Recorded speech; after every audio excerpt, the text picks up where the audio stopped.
Ricardo Alves mandou aqui pra gente, né? Tem uma posição prática. Se uma pessoa com morte cerebral é declarada morta, um feto sem cérebro completo não seria um ser vivo. E assim, o aborto não seria uma decisão exclusiva da gestante. É uma questão de saúde pública também, né, Ricardo? Eu concordo um pouco mais com o seu ponto de vista. Faltam, queridos, faltam R$28 de superchats. Chamem amigos de vocês pra gente poder fechar numa boa, meus queridos e minhas queridas. Eu recebo também, gente, uma coisa bem bacana que eu vou mostrar. Eu vou fugir um pouco da pauta aqui, eu vou deixar algumas notícias para amanhã. E aí eu vou abordar essas outras questões amanhã. Mas eu recebo também o boletim do PT, que era uma coisa que eu estava reproduzindo lá no site da Folha Democrata. Então eu vou ler aqui para vocês o boletim, que é direto lá do site do Partido dos Trabalhadores. E vamos trazer essa informação aqui importante para vocês, gente. Olha só. Lá no site do PT, eleição de Lula completa um ano. Veja como o país já mudou, meus queridos e minhas queridas. Olha só. Logo após o resultado das urnas, o presidente prometeu reconstruir o país e é o que ele está fazendo. Passado 12 meses, veja o que foi feito em 12 áreas, gente, para todo mundo ficar por dentro de tudo. Há um ano exatamente, em 30 de outubro de 2022, Lula vencia o segundo turno das eleições para alívio da maioria da população brasileira e também do mundo, que assistia escandalizado 4 anos do governo de morte e destruição liderado por Jair Bolsonaro. Horas depois de anunciado o resultado das urnas, Lula se dirigiu às brasileiras e aos brasileiros que sonhavam com dias melhores. Somos um único país, um único povo e uma única nação. Lembrou, antes de diagnosticar, é preciso reconstruir esse país em todas as suas dimensões. Hoje ele postou essa mensagem, né? Há um ano a democracia vencia nas urnas. De lá para cá retornamos os programas sociais. O que você está achando e como está sentindo um ano depois? A verdade é que Lula começava a trabalhar pela união e reconstrução naquele exato momento. Afinal, o Brasil e o mundo podiam ver que essa grande nação sul-americana voltava a ter um presidente sério, comprometido com a civilidade, o bem-estar do seu povo e o futuro do planeta. Nos dias seguintes, o trabalho continuou com o governo de transição e a proposta de uma PEC que reorganizou o orçamento público, permitindo que o Brasil voltasse a cuidar de áreas como saúde, educação, meio ambiente e combate à fome. Vale a pena o empenho e o esforço de todos nós. Hoje o Brasil caminha no rumo certo. Veja a seguir como o país já melhorou em 12 áreas nesses 12 últimos meses, meus queridos e minhas queridas. É uma vitória a ser celebrada com orgulho e que aponta para dias ainda melhores no futuro. Viva o Brasil! Combate à fome. O Brasil vai sair do mapa da fome até 2030. Essa é uma meta do governo federal que começou a ser colocada em prática desde o primeiro dia do governo com a retomada do CONZEA e a realização de várias iniciativas, como o lançamento do Brasil Sem Fome, que garantem a alimentação saudável e nutritiva na mesa de cada vez mais brasileiros. Agora, em outubro, o Bolsa Família chegou à marca de 21,4 milhões de famílias atendidas, com investimentos de mais de 14 bilhões de reais. Desde o seu relançamento em março deste ano, o programa inclui 2 milhões e 390 mil famílias. O programa, que havia sido desconfigurado pela gestão anterior, completou 20 anos na semana passada, totalmente reconstruído e atendendo quem precisa com toda a sua nova cesta de benefícios, meus queridos. É o cara atrativamente, exatamente, minha querida. Como é que estava antes? Levantamento divulgado em junho de 2022, na Rede Brasileira de Pesquisas de Soberania e Segurança Alimentar e Nutricional, a rede Pensan, indicou que 33,1 milhões de pessoas não tinham o que comer no país. De acordo com o levantamento, o número de brasileiros em situação de fome aumentou em 14 milhões em pouco mais de um ano. Mais da metade, 58,7% da população, convive com a insegurança alimentar em algum grau, seja leve, moderado ou grave. Levantamento publicado pela FGV mostrou que o número de pessoas em situação de vulnerabilidade aumentou no Brasil no fim do governo Bolsonaro. A fome chegou a atingir 29,2 milhões de brasileiros no final de 2021, em números só superados pelos do início da pandemia em 2020. Ó, a Gleisi lembrando da grande vitória de Lula nas eleições, meus queridos e minhas queridas. Essa live vale superchat, hein, gente? Educação. O governo está colocando de pé o maior projeto de retomada de obras de educação do país. Das 3.641 obras aptas a serem incluídas inicialmente no Pacto Nacional pela retomada das obras nas escolas, estados e municípios manifestaram interesse pela retomada de 2.908, taxa de 80% de adesão. Agora que o projeto de lei saiu do Congresso e ampliou o número de obras para 5.662. Os recursos do Programa Nacional de Alimentação Escolar, o PNAE, que estavam há 5 anos defasados, também foram reajustados em até 39%, beneficiando 40 milhões de alunos de cerca de 150 mil escolas públicas. O programa Escola em Tempo Integral vai ampliar em 1 milhão o número de matrículas de tempo integral nas escolas de educação básica já em 2024, com investimentos de 4 bilhões. Serão 3,2 milhões de novas matrículas em 2026. Já com Estratégia Nacional de Escolas Conectadas, o governo federal vai garantir acesso à internet de qualidade a quase 140 mil escolas de educação básica no Brasil. Como é que estava antes? O projeto de lei orçamentária, o PLO, enviado ao governo Bolsonaro, pelo governo Bolsonaro ao Congresso em 2023, reduziu em 34% o orçamento para a educação, em comparação a 2019. No PLO de 2019, o governo Michel Temer previa 7,9 bilhões em valores corrigidos pelo IPCA, o Índice Nacional de Preços do Consumidor Amplo, para a educação básica, que compreende desde a creche até o ensino médio. Para 2024, para 2023, a proposta de Bolsonaro foi um orçamento de 5,2 bilhões, menor do que o Temer. Saúde. Em apenas 6 meses após ser relançado, o programa Mais Médicos bateu recorde histórico de profissionais contratados, com 21 mil médicos com atenção primária de saúde em todo o Brasil. Hoje são 4,100 mil municípios atendidos, com maior concentração de médicos nas periferias, interior do país e regiões pobres. A expectativa é que até o final do ano, 28 mil profissionais estejam atuando no programa. Outro programa retomado foi o Farmácia Popular, que oferece medicamentos gratuitos para tratamento de diabetes, asma e hipertensão, e de forma subsidiada, copagamento para dislipidemia, rinite, doença de Parkinson, osteoporose, glaucoma, anticoncepção e fraldas geriátricas, meus queridos e minhas queridas. Como é que estava antes? Durante a campanha presidencial de 2018, Jair Bolsonaro prometeu criar o programa Médicos pelo Brasil para substituir o Mais Médicos. Após assumir o cargo, o mandatário demorou mais de 3 anos para implementar o programa, que foi instituído oficialmente pela Lei 13.958, de 18 de dezembro de 2019. Mas só teve os primeiros médicos contratados em abril de 2022. O governo Bolsonaro se encerrou tendo preenchido apenas 4.823 vagas do Médicos pelo Brasil. Meio ambiente. O Brasil deixou de ter um ministro que só pensava em passar a boiada do desmatamento para ajudar no tráfico de madeira ilegal, para ter à frente da pasta ambiental Marina Silva, uma liderança internacionalmente reconhecida por seu compromisso com a preservação do meio ambiente. Com Lula, os órgãos ambientais estão sendo reerguidos, a fiscalização fortalecida e o protagonismo internacional do país volta a existir. O Brasil vai sediar a COP em 2025.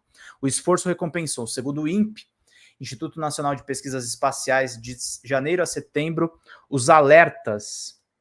Deixa eu ver uma coisa aqui só. Eita, nós, me perdi.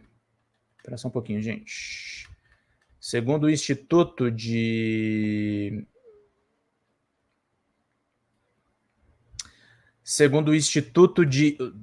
Nacional de Pesquisas Espaciais, de janeiro a setembro, os alertas de desmatamento da Amazônia caíram 49,4%, chegando ao menor número desde 2017. Quando se observa só o estado do Amazonas, a redução no desmatamento foi ainda maior no período, 64,4% do período levantado aí, meus queridos e minhas queridas. Como é que estava antes? O Brasil era visto como páreo internacional devido aos ataques sistemáticos do governo anterior ao meio ambiente. As queimadas bateram recorde após recorde e o ex-ministro Ricardo Salles defendia que o governo passasse a boiada e aprovasse leis que favoreciam o desmatamento. Acabou sendo investigado por apoiar tráfico ilegal de madeira. O Ricardo Salles, que foi, aliás, gente, cá entre nós, não é ressentimento do Alckmin, não, mas o Ricardo Salles é uma criação do Alckmin, tá? Ele era secretário do Alckmin quando ele era governador de São Paulo. A Marina... eu entrevistei a Marina, viu, atrativamente. Ela tem um pouco de receio, né? Ela tem ressentimento daquela campanha antiga, mas eu fiz uma entrevista longa com ela. Eu acho que qualquer dia eu vou trazer aqui, mas eu fiz na eleição.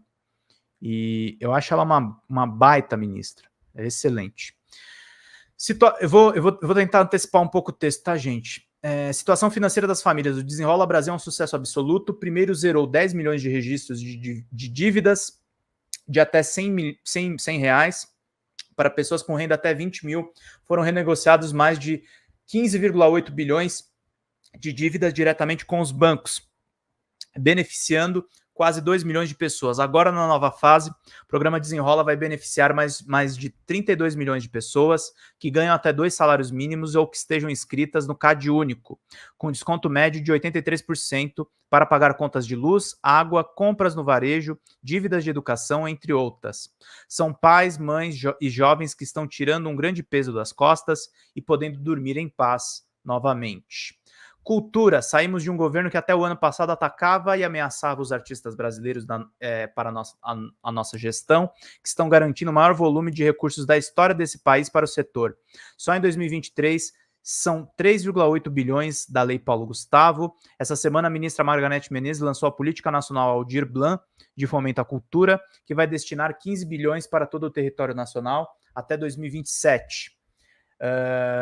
Exatamente, a Marina tem uma grande história de vida. O novo PAC também reservou 1,4 bilhão de reais para ações de infraestrutura, de equipamentos culturais e patrimônio histórico. Trabalho e emprego. O Brasil vem batendo recordes de gerações de emprego. Os dados são do CAGED, que registra a maior criação de empregos formais do Brasil, que demonstram que desde o início do ano até agosto, o Brasil já gerou 1,39 milhões de vagas de carteira assinada. A taxa de desemprego no Brasil caiu 7,8% no trimestre encerrado em agosto de 2023, menor do que o trimestre anterior. O menor índice registrado desde fevereiro de 2015 foi de 7,5%. O Diese mostrou que, entre janeiro e setembro, 78% das negociações coletivas resultaram em reajustes acima da inflação. No ano passado, neste mesmo período, foram 49% apenas. Infraestrutura. O novo PAC vai investir cerca de 1,7 trilhão em todos os estados, sendo mais de 1,3 trilhão até 2026 e mais de 300 bilhões até 2026. O novo PAC representa o esforço conjunto para reduzir desigualdades sociais e regionais e o comprometimento com a transição ecológica, neoindustrialização e crescimento com inclusão social. Já o novo PAC, Seleções, permite que os estados e municípios inscrevam propostas para obras prioritárias em 27 áreas definidas pelo governo federal. Os investimentos na primeira fase serão na ordem de 65,2 bilhões, a segunda fase prevê mais de 70,8 bilhões, no total de 136 bilhões.